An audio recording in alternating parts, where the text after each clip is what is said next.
Hello students, welcome to another e-class. I am Dr. Nishya Bahal teaching you network design and performance analysis. Today we'll be discussing about backbone network design. So I request you all to listen this video lecture well, and along with this video lecture you need to read the book thoroughly. Chapter number 17 of the book, Backbone Network Design. So let's begin. Welcome students. Let us study some of the basics of the backbone network design. So what is a backbone? I'm including these notes on the WhatsApp group also. A backbone is a network which is containing a high-speed network capacity infrastructure that forms the main link or the backbone to the different parts of the network. So backbone is basically a high-speed network infrastructure which connects different parts of your network. Okay, all the uh, SS networks at different layers, all networks, all premises data, all application layer data, all the SS layer data, everything falls into the finally backbone. So backbone is very important and critical part of any network design. Okay, and it mainly consists of cabling, switches, bridges, routers, and gateways. Normally individual nodes are not the part of the backbone network. So how can we define a backbone? A backbone or a core is a part of a computer network that interconnects various pieces of the network, providing a path for the exchange of information between the different subnets. So backbone is interconnection of various networking equipment which provides a path, okay, for the exchange of information between the various subnets or local area networks or even wide area networks. All that components that part that communicate with the network background network uh, backbone networks provides a path to them. It is a main interface, and backbone can tie together diverse networks in the same building or in the different buildings or in the wide area networks. So backbone network can be a very smaller network connecting two small buildings nearby. It can be connecting two very far away buildings between two cities or between two countries or very large different continents wide area network connectivity. For example, connecting stock exchanges of the different countries. So that's a part of the backbone designing, providing internet connectivity. The best example of your backbone network design is your current internet backbone. That is the best example that's connecting the whole world. It's providing connectivity to the whole world. Normally, backbone network capacity is greater than the capacity of the connected networks. जितनी भी connected networks हैं एक network के साथ, उनकी जितनी भी capacity है, backbone network की उसकी capacity उससे ज़्यादा होगी. और ये मैंने आपको बता ही दिया है. The best example of the backbone network is internet network. So this is page 1. Notes page 2. Responsibilities of backbone network. The major responsibilities of backbone network are aggregation.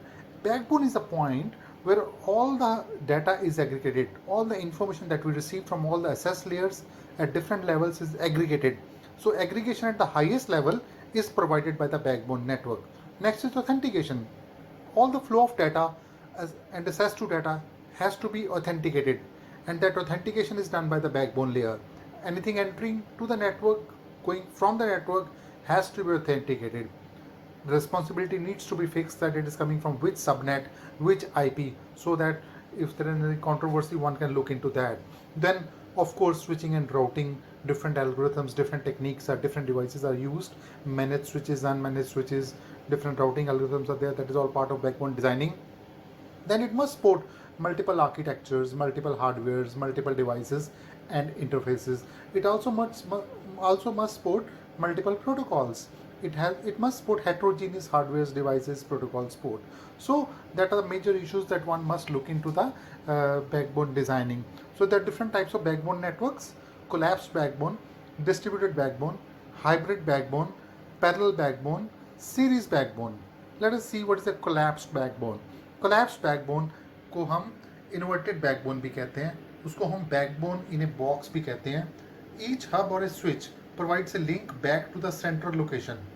Common topologies used are star as well as tree. Advantages क्या है? Ease of management and high performance. Disadvantage क्या है? अगर central node failure होगी तो पूरा network आपका block हो जाएगा. Distributed backbones. B/B is the backbone. Kindly remember. It consists of devices connected in series to switches, routers in the hierarchy.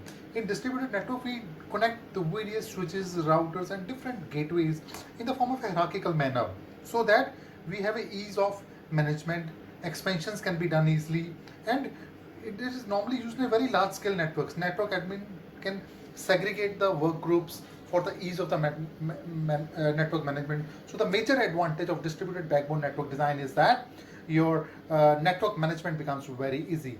Next is hybrid. Hybrid can be combination of many techniques. All these 3-4 techniques that we are discussing, if you combine the features of there too, it becomes a hybrid. So we come to notes page number 3.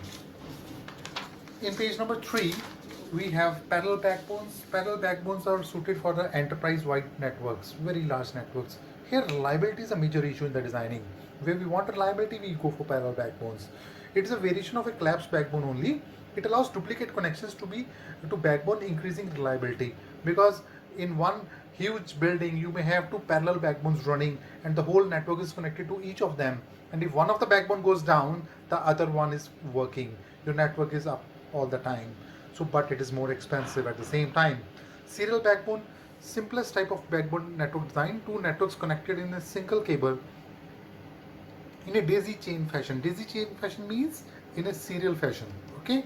And it is not suitable for complex network designing. It is normally used for smaller networks. So next topic, what are the various factors in selection of backbone network design? See, the network selection has to be done very carefully. Important issues, so these are some of the issues, although there can be many more issues. Some of the important issues are throughput of the network. Throughput, I told you, it's called a good output. The costing, very important. The economies of cost, the quality of service, the cost of service, all that parameters are very important, because whatever the quality you're going to have in a network, finally it has to be justified by your cost parameters. If your management doesn't support that cost, then you can't go for that quality. Quality has to be proportional with the cost. The features in a network has to be proportional with the costing factors. Then the type of application that you're using, that's again very important. Are you using distributed applications? Are you using client-server applications? Are you using peer-to-peer networking applications? Then ease of network management. How much ease that you want? Do you want to network management at centralized level, distributed level? Only based on that, only the backbone network will be designed. And then compatibility with the current and future technologies. Do you want your whole network to be compatible with the current network or with the future networks? So this was the basics of the backbone network designing. Thank you very much. Hello students, welcome to next e-tutorial on backbone network design. This is chapter number 17 of the book. We have already discussed backbone network design, but here I am enclosing video lecture for that. Friends, as you all know, I told you that to begin with the backbone network design, you have to go back to the diagram given in the SS network design chapter. In SS network design, we did one diagram. This is a diagram that we did, which shows the various layers of the network designing. The layers are as follows: application layer, premises layer, SS layer, and backbone layer. In the previous video talk, we have already covered SS layer. Now we are discussing backbone layer. So basically, SS layer provides an interface between the premises layer and the backbone layer. And backbone layer is very important because the backbone trunk determines that how much data from a network can flow in and out of the network. All the data that is going from all the SS layers of the network is going through the backbone, and all the data is coming from the outer world is also coming through backbone. So even if your SS network is a good one and your backbone network is not that strong or not that robust, then your network design is not an optimal design. And a good optimal network design is the one in which the design is good at all the levels. Because if in a design, अगर एक design में एक भी element week है बच्चों, तो वो पूरा का पूरा नेटवर्क ही वीक हो जाएगा. बिकॉज अगर आप अपने नेटवर्क को स्ट्रॉन्ग बनाना है तो every element has to be strong. The same way जैसे हम यहाँ से दिल्ली जाते हैं, अगर रास्ते में सारी रोड्स ही खुली डुली हैं, हाईवेज हैं, तो आप टाइम पर पहुँचोगे. बट अगर रास्ते में एक सड़क भी आपकी वीक है तो आपको मुश्किल पड़ेगी, आपका ट्रैफिक जैम्स आपको मिलेंगे. सो नेटवर्क डिज़ाइनिंग में every design element should be optimally designed. So we discussed various layers. यहाँ पर इस चैप्टर के स्टार्टिंग में भी पेज 646 पे भी सारी लेयर्स की समरी दी हुई है. For example application layer. Application layer as मैं एक बार द्वारा डिवाइस कराता हूँ, is defined as the programs protocols that run on the work stations. Premises layer वो होती है जहाँ पे सारे कस्टमर प्रीमिसेस इक्विपमेंट इंस्टॉल्ड होते हैं. ठीक है, it defines all the hardware and the software that makes up the desktop servers and the local area networking. SS layer is the environment of elements that provides interface between the premises layer and the backbone layer. And the backbone layer is the environment and the elements providing the transport, switching, and routing between SS elements and the backbone devices. So students, it's very important to know these definitions because जब भी आपको exam में backbone का question आएगा, सबसे पहले आपने backbone SS layers का डायग्राम देना है पिछले चैप्टर में से, और उस डायग्राम के बाद यहाँ पर आपने 4 की 4 लेयर्स को एक्सप्लेन करना है. तो next is backbone requirements. So this is topic A we have covered. Next topic is topic B, backbone requirements. See, backbone network can consist of virtual private networks, IP networks, frame relay networks, ATM, virtual private networks, fiber optic connections, dedicated circuits, private circuits. It can consist of anything, you know. And the design of backbone network consists of various trade-offs. This is a very important topic. Some of the efficiencies and the trade-offs which are used in selecting the appropriate technologies or the service of your backbone designs are discussed as follows. So these are the efficiencies or the trade-offs about the technologies. See which technology we need to use for our backbone designing. So there will be certain trade-offs. There will maybe many points of concentration whether we should go in for this technology or that technology. So major points, major trade-offs in selection of technologies are: number one, it's traffic consolidation and convergence. ठीक है, how the traffic will consolidate and converge, how the traffic is being routed and converged to a central point or routed to different locations. Reliability, what are our reliability capabilities? Are our networks reliable? And what are if they are not reliable, do we have rerouting or retransmission capabilities? What are the economies of scale? What is our budget? See, before you design anything, budgeting is very important. If you are not sure about your budget, then you are in a fix. Then sharing of equipment, which all devices you want to share, which all devices you don't want to share, because more the sharing, less is the cabling used, and more dedicated devices required, more is the networking cabling required. Dynamic bandwidth resources, because sometimes bandwidth requirements may be dynamic, that change all the dynamics of the network designing. Then topologies, are you flexible about the topologies? Because topologies will determine the network design performance. Then distributed or central management, are you doing the network management at a distributed level or at a centralized control level? ठीक है. Then bandwidth and customer premises equipment flexibility, are your devices installed at the CPE? जो भी devices आपके customer premises equipment में installed है, क्या उनको movement की flexibility है? Are they mobile devices? Are they fixed devices? So what kind of devices are they? So as in any design, the selection of topology, बच्चों ये line बहुत important है. As in any design, the selection of topology, technology and service are driven by cost, performance, availability, reliability objectives, bandwidth and throughput requirements and quality of service objectives that need to be met, and ultimately the application and the business requirements. देखिए, जो भी आपने design में selection करनी है, चाहे वो topology की करनी है, चाहे वो टेक्नोलॉजी की करनी है, चाहे वो सर्विस की करनी है, ठीक है, that is always driven by the cost. देखो, एक तो उसमें कॉस्ट बहुत इंपॉर्टेंट फैक्टर है, परफॉर्मेंस बहुत इंपॉर्टेंट फैक्टर है, ठीक है, अवेलेबिलिटी बहुत. So this paragraph is very important. Paragraph भी बहुत इंपॉर्टेंट है, ठीक है. तो जैसे ही हम बैकबोन लेयर नेटवर्क में ऐड करते हैं, the network cost are reduced as the number of the local loops, private lines is reduced, and the number of the ports in the SS devices is reduced, so which yield in a more scalable and cost effective design. तो basically आपने जो भी technologies की choice करनी है, जो भी parameters की चॉइस करनी है, जो भी एट्रीब्यूट्स की चॉइस करनी है, जो भी फीचर्स की चॉइस करनी है, वो सब डिटरमिन आपका किन फैक्टर्स पे करेगा कि आपकी कॉस्टिंग पैरामीटर्स क्या हैं, परफॉर्मेंस रिक्वायरमेंट्स क्या हैं, network availability, reliability and throughput requirements, आपकी quality of service and the cost of service requirements क्या हैं, तो उन सब चीज़ों पे भी डिटरमिन करेगा. तो बच्चों, हमने टॉपिक ए कवर कर लिया है जिसमें हमने सारी लेयर्स की हैं. टॉपिक बी में हम बैकबोन रिक्वायरमेंट्स कवर कर रहे हैं. तो बैकबोन रिक्वायरमेंट्स के बाद हमारा फर्स्ट टॉपिक आया था B1, protocols. C, protocol designing is very important. हम जौन सा मर्जी नेटवर्क डिज़ाइन करें, किसी भी नेटवर्क में protocol designing plays a very important role, ठीक है. तो मैंने आपको आगे भी समझाया कि जब भी आप प्रोटोकॉल डिज़ाइन कर रहे हो, तो your design of the backbone should effect the should take into consideration all the types of protocols, you know, all multi-protocol support should be there, multiple architecture support should be there. तो सो I mean जो आपका backbone का protocol support है, it should support all the protocol, and the most commonly use protocol across the internet is IP protocol. जितनी भी backbones हैं वो mostly IP protocol को सपोर्ट करती हैं, बिकॉज आईपी हर तरह की टेक्नोलॉजी को सपोर्ट करता है. देखिए, design of the backbone effects the performance of the network. So your backbone design should take into consideration all the protocol architectures, and multi architecture support is also very important. So students, ये जो diagram है, ये अभी जो हमने पीछे topic cover किया उसको कनेक्ट करता है. ये डायग्राम सिर्फ इतना ही दिखा रहा है. ऊपर वाले डायग्राम में आप देखिए सारी सेस नोड्स आपस में डायरेक्टली कनेक्टेड हैं. यहाँ पर कोई भी बैकबोन नेटवर्क नहीं है, पर यहाँ पर सारी सेस नोड्स थ्रू बैकबोन कनेक्टेड हैं. और अगर आप ध्यान दें तो बैकबोन्स भी आपस में इंटरकनेक्टेड हैं.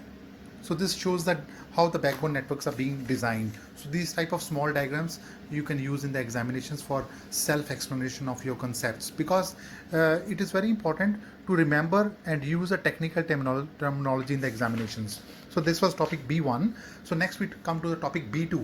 So I will again go through this thing. We'll have a walk through the syllabus. तो हम टॉपिक बी कर रहे थे, बैकबोन रिक्वायरमेंट्स. उसमें फर्स्ट टॉपिक हमने कर लिया protocols, that is B1. Book में नंबरिंग नहीं की हुई, आप कर सकते हो. उसके बाद टॉपिक है B2, that is called technology.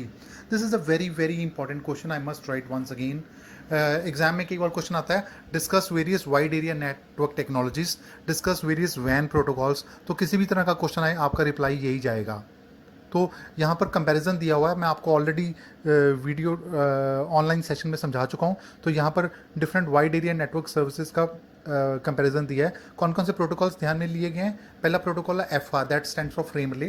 दूसरा प्रोटोकॉल है ATM, एसिंक्रोनस ट्रांसमिशन मीडिया. अगला प्रोटोकॉल है IP, इंटरनेट प्रोटोकॉल. और अगला है प्राइवेट लाइन. तो इनका कंपैरिजन 7 पैरामीटर्स पे किए गए. हमारा फर्स्ट पैरामीटर है speed, protocol efficiency, quality of service. ये वाला पॉइंट मैंने आपको कहा था कट कर दो. Ubiquitous access, ubiquitous means flat access, US access. अगला पॉइंट है यूबिक्वियस एक्सेस ग्लोबल. और अगला पॉइंट है price comparison, security and then price. Okay, तो ये 7 पैरामीटर्स हैं जिनके बेसिस पर कंपैरिजन हमने किया गया है. तो ये टेबल आपको आता होना चाहिए और इस टेबल को एक्सप्लेन करना भी आता होना चाहिए बच्चों. तो फर्स्ट पैरामीटर स्पीड, ठीक है. तो स्पीड जैसे यहाँ पर दी गई हुई है, 56 kbps to 45, 1.5 mbps to OC3 standards, 56 k dial to OCN, then 56 kbps to. ये स्पीड्स आपको रिस्पेक्टिवली याद करनी ही पड़ेंगी. I can't help it in understanding the values, numerical values. You need to remember that numerical values. So next is protocol efficiency. Protocol efficiency is ranked from 1 to 4. बच्चों, 1 is taken as best and 4 is taken as best. जैसे private line में हमेशा हमें best efficiency मिलेगी. तो जब भी हमें कोई डेडिकेटेड सर्विस चाहिए होती है, अगर मैंने ऑफिस में कंफर्ट में जाना है तो मैं कार में जाऊंगा, nothing like my private car. But if I go in a bus, I may feel a discomfort. So protocol is of best efficiency, private line is of best efficiency. Next efficiency is for frame relay, number 2. Number 3 is IP, number 4 is ATM. So next parameter is quality of service. Again, parameter 1 is for the best quality of service and number 4 is for worst quality. So इसके जो scale of ranking है वो भी 1 to 4 है. यहाँ पर private line की ranking 1 है, ATM की 2 है, frame relay की 3 है और IP की 4 है. बिकॉज इंटरनेट सारी दुनिया यूज़ करती है, उसमें क्वालिटी ऑफ सर्विस आपकी 4 ही आती है. अगर आपको बेटर क्वालिटी चाहिए तो you need to go for ATM services और you need to go for the private lines. Next point is ubiquitous access global. मैंने आपको कहा था ये वाला पॉइंट आप छोड़ सकते हैं, बिकॉज हमें सिर्फ US का नहीं स्टडी करना, हमें ग्लोबल स्टडी करना है. यूबिक्वियस एक्सेस ग्लोबल, ये frame relay many major cities में सर्विसेज प्रोवाइड करता है. ATM some major cities, IP most countries and private lines most countries. Price components, जो फ्रेम रिले है इसमें प्राइस कंपोनेंट क्या है, पोर्ट पर पोर्ट कॉस्टिंग होती है, लोकल लूप की कॉस्टिंग होती है और वर्चुअल सर्किट्स की कॉस्टिंग होती है. अगेन ATM में भी सेम है और IP में भी सेम है, बस वर्चुअल सर्किट नहीं होता. और जो प्राइवेट लाइन्स है उसमें जो कॉस्टिंग है, it is at the distance. More the distance more the costing, distance as well as local loops. Security, so these days security is a very important parameter. Whichever network you may design, small or big, wide area, local area, whatever, metropolitan area, security is very important. Again, security की भी जो बच्चों हमने ranking की है, ये 1 to 4 की है. 1 is taken as best and 4 is taken as worst. So best सबसे ज़्यादा सिक्योर क्या है? Nothing secure than your private car. Okay, so private networks are more secure. Then comes ATM and frame relay at same security levels too. And then IP is at security level 4. Again, next comparison is price. Frame relay की pricing medium है, ATM की भी medium है, IP की बहुत low pricing है because internet is mainly affordable. Private line की costing हमेशा हायर एंड पे रहेगी। सो दिस इज अ डायग्राम। अगर आपको एग्जाम में क्वेश्चन आए तो आपने ये पूरा का पूरा टेबल ड्रॉ करना है और आपको टेक्निकल टर्मिनोलॉजी, तो एग्जाम में आप कैसे लिख सकते हैं, सबसे पहले तो आप ये बता सकते हैं कि मेरे 4 प्रोटोकॉल्स को कंपैरिजन में ले रहे हैं, फिर आप ये फीचर्स को पहले वन बाय वन एक्सप्लेन कर सकते हैं, फिर आप ये टेबल दीजिए और नीचे हर पॉइंट की थोड़ी थोड़ी थ्योरी भी लिखिए। बुक में ये पॉइंट्स एक्सप्लेन किए गए हैं जो मैंने आपको भी बताए हैं, that are page 651, 652, you can go through this. So that completes our second topic. Now we are going to discuss topic number 3, discuss topic backbone network design. So now we'll be discussing backbone capacity. Friends, as you know what is network capacity? Network capacity हम पहले simply समझ लें होता क्या है। Network capacity is the amount of the traffic that a network can handle at a given time. एक particular time पे network कितना ट्रैफिक हैंडल कर सकता है उसको हम नेटवर्क कैपेसिटी कहते हैं। और हमारी जो कोशिश होती है कि हम कैपेसिटी की फ्यूचर प्लानिंग करें। हम अगर कोई भी नेटवर्क डिज़ाइन कर रहे हैं तो हम ये नहीं काम करते कि हम अगले 6 महीने के लिए या साल के लिए नेटवर्क प्लान कर लिए। नॉर्मली ये लॉन्ग टर्म के लिए प्लानिंग की जाती है। जो भी हमारे कंस्ट्रेंट्स हैं, जो भी हमारी एप्लीकेशंस हैं, जो भी हमारी फ्यूचर बिजनेस रिक्वायरमेंट्स हैं, उन सब को सोच के हम नेटवर्क बैकबोन कैपेसिटी प्लान करते हैं। ठीक है, मैंने आपको कहा था हम एसएस नोड कैपेसिटी का जब टॉपिक आया था तो मैंने आपको ये बताया था लास्ट चैप्टर में कि इसको हम बैकबोन नेटवर्क कैपेसिटी में ही कवर कर लेंगे। तो अगर आपको एसएस नोड कैपेसिटी आए तो भी आपने यही रिप्लाई करना है, अगर आपको बैकबोन नेटवर्क कैपेसिटी आए तब भी आपने यही रिप्लाई करना है। क्यों? क्योंकि जो भी एसएस लेयर्स हैं या जो भी एसएस नोड्स हैं वहाँ पे जितना भी ट्रैफिक एसएस नोड्स के थ्रू आ रहा है वो सारा बैकबोन नोड पे आ रहा है। ओके, तो that means summation of all the traffics across the SS networks will be actually equal to the total traffic required to be handled by the backbone network. So what is backbone capacity calculations are done? Let us see that. So let's come to the page 653. Their introduction is given that I've just told you. The first topic in that is link usage. In the link usage, we straightforward come to this diagram. In this diagram is a very simple diagram. The port sizing is being discussed. Here it is being shown that a network 9,50,000 megabytes of data per day is flowing to the into the network, and network has 1,000 user ports, and the backbone, it has T backbone trunks. It has T backbone trunks, and the speed is of each trunk is 1.544 Mbps. Now आप मेरे को बताइए, अगर मेरे पास 10 chocolates हों और मैंने 2 लोगों में डिवाइड करनी हो तो कितने लोगों के पास जाएगी? 10 डिवाइड बाई 2, 5 चॉकलेट्स पर पर्सन। सिमिलरली अगर मेरे पास 100 आइटम्स हैं उसको मैंने 10 लोगों में डिवाइड करना है तो 100 डिवाइड बाई 10। तो अब हमारे पास capital M amount of data network में एंटर कर रहा है और हमारे पास n पोर्ट्स हैं, तो डाटा हमारा कैसे डिवाइड हो जाएगा? Capital M divided by small n। ठीक है, और पर डे था उसको हमने 24 से डिवाइड कर दिया, पर आवर आ गया। आवर्स को 60 इंटू 60 से डिवाइड कर दिया, पर सेकंड आ गया। बाइट्स थी, बाइट्स को हमने 8 से मल्टीप्लाई कर दिया, बिट्स आ गया। और डिवाइडेड बाय पोर्ट स्पीड, जब ये फॉर्मूले की कंप्यूटेशन हम कर लेंगे तो हमारे पास फॉर्मूला क्या आ जाएगा? हमारे पास फॉर्मूला आ जाएगा average utilization, average percentage utilization across the network. It is m upon n into 1 day upon 24 into 1 hour upon 60 into 60, that is 3600 into 8 bits divided by port speed. ये जो फॉर्मूला बनेगा हमारा ये एवरेज परसेंटेज यूटिलाइजेशन का बन जाएगा per port. This is average utilization per port. और अगर आप बुक पे देखें तो अगर हमने नंबर ऑफ आवर्स 24 लिए हैं तो हमारी ये यूटिलाइजेशन वैल्यू निकल के आ रही है 5.7%।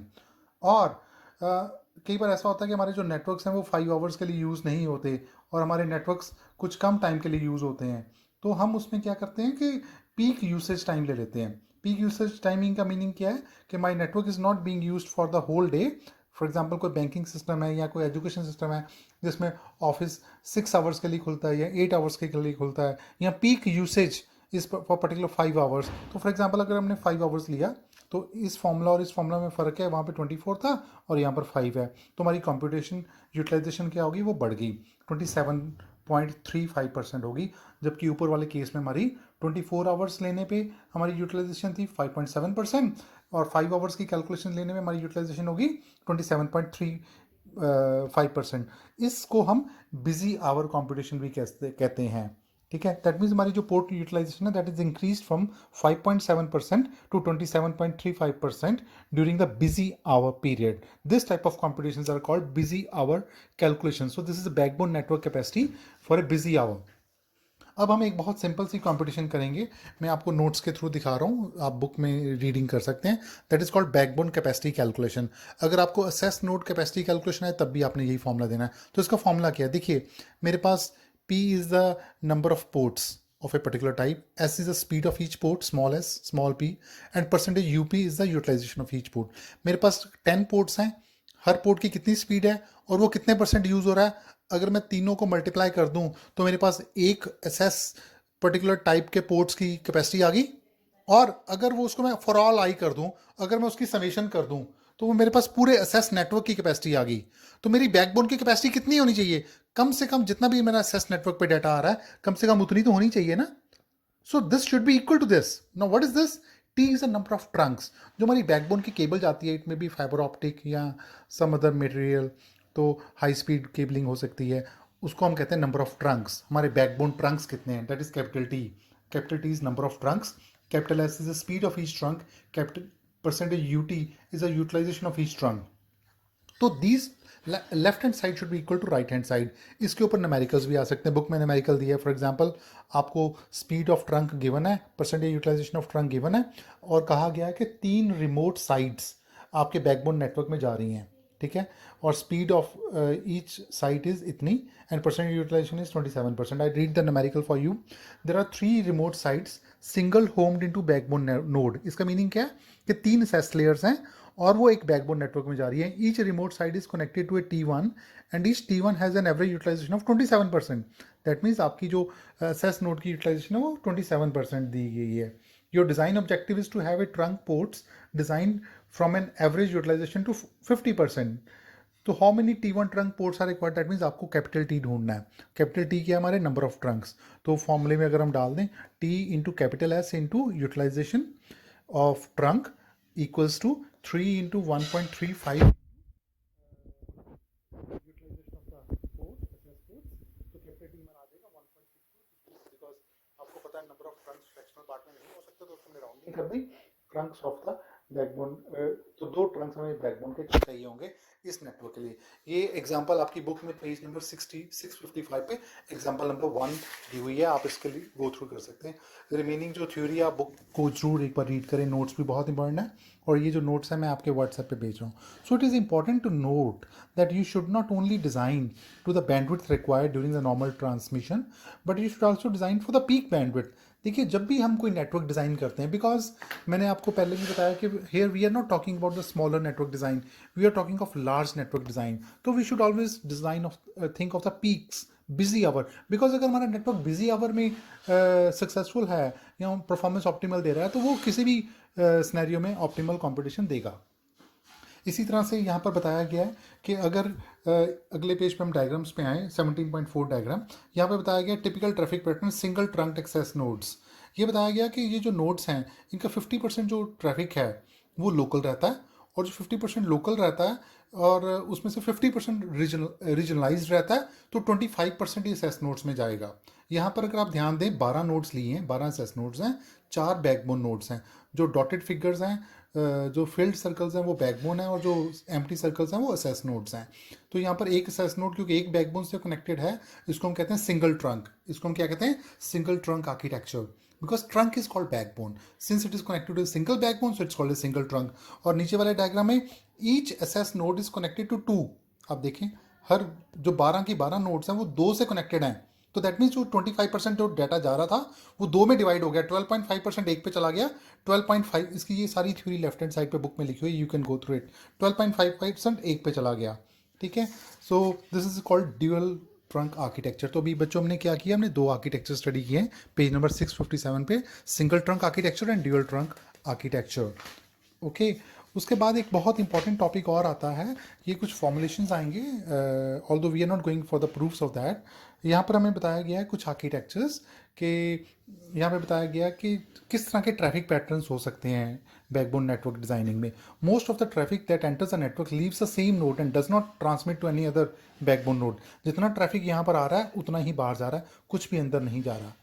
इस तरह के नेटवर्क में जो हमारे नंबर ऑफ ट्रंक बैकबोन की रिक्वायरमेंट है n इंटू सी, हमारा n क्या है, n हमारा है नंबर ऑफ द नोड्स और c है उसकी कैपेसिटी, ठीक है। तो उसको प्रोडक्ट्स से हमारे पास वैल्यूज आ जाएंगी।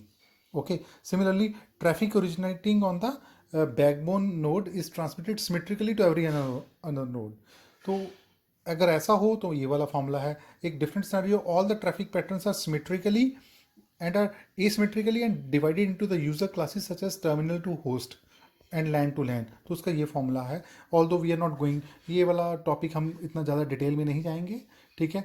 User can never talk to the nodes on the same backbone, तो उसकी फॉर्मुलेशन ये होगी। तो you can go through this, read it thoroughly. उसके बाद route determination is again a very important, और मैंने आपको बता दिया जब भी आप कोई कैपेसिटी प्लानिंग करेंगे you must plan for the futures. हमारा जो नेक्स्ट टॉपिक है that is topic number D, backbone topologies. देखिए, जब भी आप कोई नेटवर्क डिजाइन करते हो topologies plays a very important role, ठीक है। स्टार टोपोलॉजी क्या होती है? स्टार टोपोलॉजी वो होती है जिसमें एक सेंट्रल नोड से सारी की सारी नोड्स कनेक्टेड रहती हैं, उसको हम कहते हैं स्टार टोपोलॉजी। स्टार टोपोलॉजी की एडवांटेज क्या होती है? If this part segment goes down the whole network is working. Another next type of topology is called a loop topology.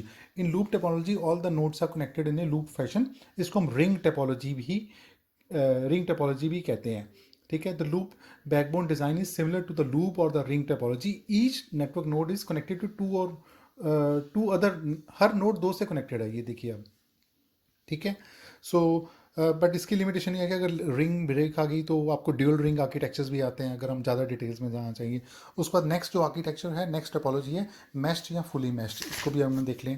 ये सेमी मेश्ड है। सेमी मेश्ड में कुछ नोड्स में redundancy networks दिए गए हैं। फॉर एग्जांपल ये दोनों आपस में कनेक्टेड है बट ये दोनों कनेक्टेड नहीं है, this is called semi mesh, ठीक है। कुछ रिडंडेंसी दी गई है। फॉर एग्जांपल अगर ये नेटवर्क डाउन हो जाए तो आप इसके थ्रू कम्युनिकेशन, इस बैकबोन के थ्रू कम्युनिकेशन कर सकते हैं।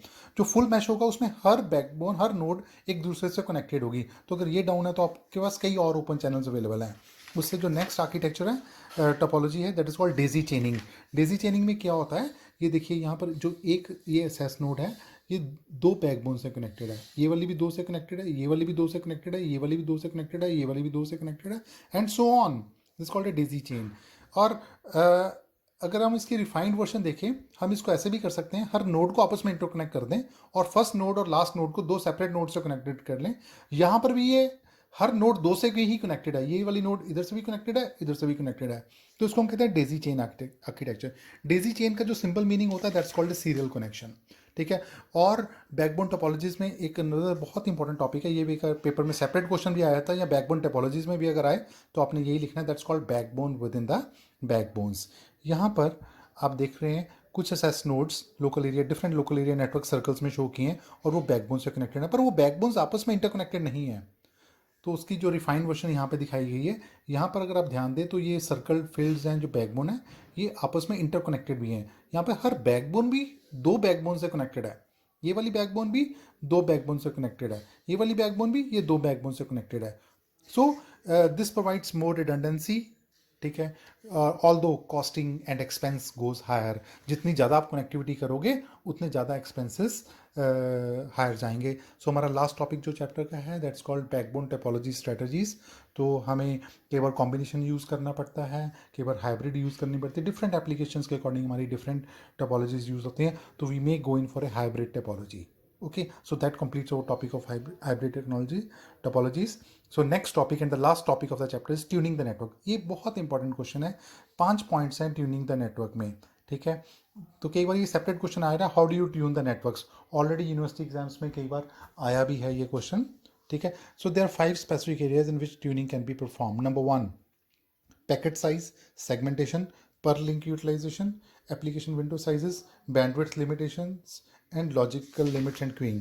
देखिए, पैकेट ऑप्टिमाइजेशन मैंने आपको कई बार समझाया, अगर आपको अच्छी परफॉर्मेंस चाहिए तो आपका पैकेट साइज ऑप्टिमल चाहिए। बड़ा पैकेट साइज भी एक प्रॉब्लम है, छोटा पैकेट साइज भी एक प्रॉब्लम है, ये हम ऑलरेडी डिस्कस कर चुके हैं। सेगमेंटेशन एंड रीअसेंबली, अगर आपका पैकेट का साइज बहुत बड़ा है, अगर आप उसको छोटे छोटे सेगमेंट्स में डिवाइड कर देते हो तो उसको रीअसेंबली करने में भी प्रॉब्लम है। तो अगर बहुत छोटा पैकेट है, आप उसको छोटे पार्ट्स में डिवाइड करते जा रहे हो, that is also not required. So segmentation and reassembly issue has to be taken care, ठीक है। ये आपको मैं पहले भी समझा चुका हूँ।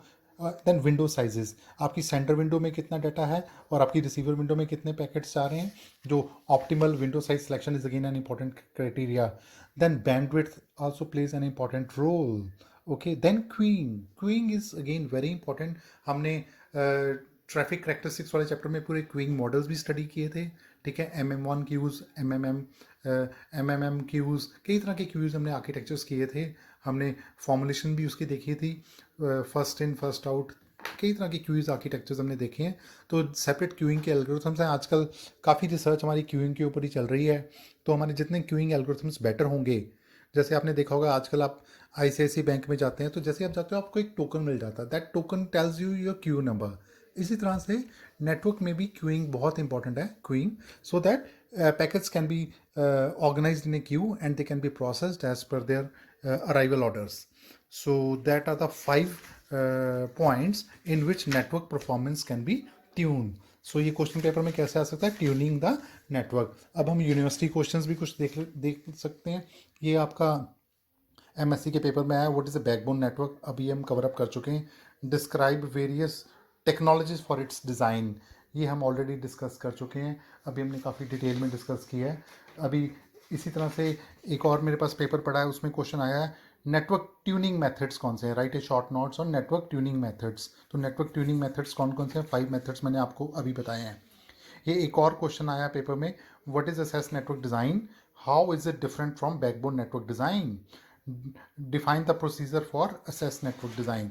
तो ये भी हम कर चुके हैं. ये नेटवर्क ट्यूनिंग का आप देखो क्वेश्चन एक बार और बच्चों रिपीट हुआ पेपर में. इसी तरह से नेटवर्क टेपोलॉजीज का भी क्वेश्चन एक और पेपर में आया हुआ है. ओके, सो एक और ये क्वेश्चन आया, discuss the concept of backbone. तो ये सारे बड़े सिंपल टॉपिक्स हैं. तो मैं एंड ये बड़े इंपॉर्टेंट क्वेश्चंस हैं. तो you all can go through these topics and I think with this discussion हमारा ये जो टॉपिक है backbone network design, it completes this chapter.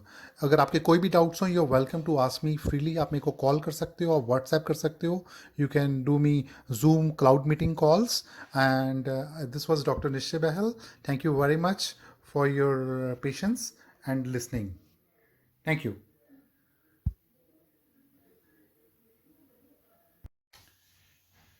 Thank you, students. Thanks for your timing. I hope you understood the video well about backbone network design. This is a very small chapter and very important chapter. Before this, we did assess network design, and always in the university examination, these two topics are always there, and these are very simpler and smaller chapters. So I request you to go through this lecture well, read the book thoroughly, refer to the previous year's question papers, revise them well, and in case you have any difficulties and doubts, you are freely welcome to contact me anytime. Thank you very much. Happy learning. Stay safe, stay healthy. Bye-bye.